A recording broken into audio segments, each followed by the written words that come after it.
John, talk about, now that you're a commissioner and not a community action energy advocate, what do you see that community action energy advocates need to know before they come up in front of regulatory commissions? Yeah, absolutely. Well, I think the first thing that is most important for people to understand, for community action activists, there's probably a question. I mean, you're coming to basically to the seat of power. You're coming to the commission, and that can in and of itself be intimidating because it's a quasi-judicial setting. You're basically there appearing in front of people who are posing as judges, and so that can be, you know, a little bit intimidating.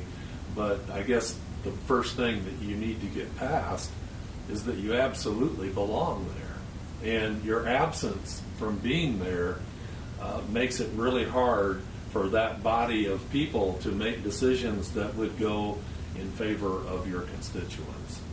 So, why does it make it hard for them?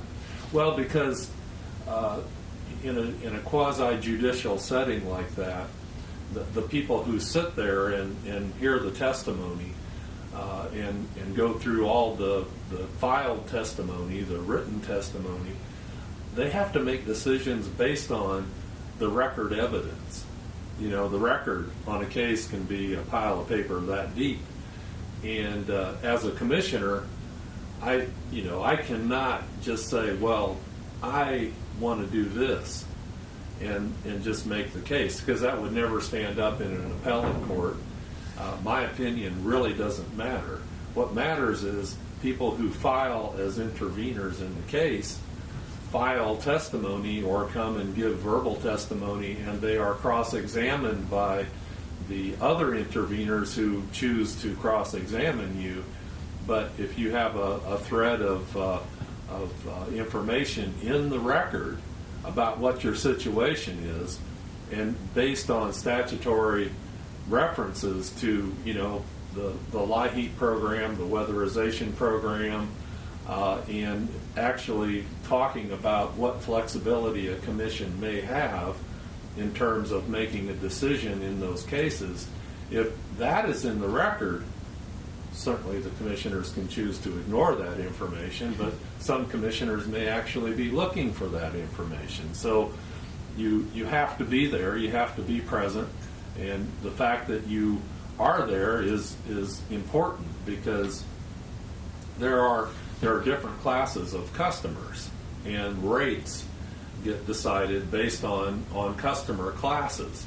And you know, a community action activist could come and make the case that there should be a customer class for, you know, maybe not specifically low income people, but maybe let's call it low use customers who kind of occasionally can translate into the low income people because they can't afford their bills, so they cut back the use. And that a low use customer may have a different rate that they would be paying. But if that's not in the record, a low income customer gets put in the same residential class as, you know, middle income, upper income people. They pay, and you know, we all know the data on that. You know, average customer in this country pays 4 to 6% of their income for their utility bill, where a low income person pays more like 18 to 25% of their income. So, perfect example. You know that. You were one of the best advocates in the country before you got to be a commissioner, but suppose you never had been. You still know that.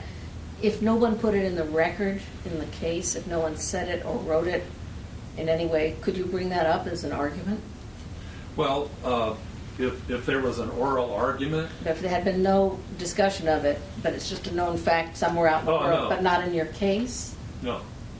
So in every single case, I that can't needs to get in the record. I cannot inject my opinion in the case if I don't have something in the record that I can refer to in terms of this person was here and they made this testimony And I'm interested in that and follow that thread of evidence through the record. So if I'm an intervener on behalf of community action, and there are lots of rate cases going on, I can't just put the census data or the LIHEAP data into one of the cases and hope you guys remember it because it's on the record somewhere. Right. I told you that back at the Ameren case doesn't work. Yeah. Unless I tell you again on the next case in writing. Well, if you wanted to be creative, you might try that, but I'm not sure that holds up on judicial review. So it's Gotta be there important that every you're time present. and Yes. say the same thing. Yeah, that in a state, that a community action network have a presence with the commission and be making those arguments. There are consumer advocates who will show up at state public utility commissions, but usually they're arguing for the whole group of residential customers and not narrowing it down and focusing specifically. And I think this is an important issue because I know I saw a report that came out I think two or three weeks ago by Oxfam International, and they were citing that there were 1% of all the people on Earth controlled something like 50%, 56% of all the resources.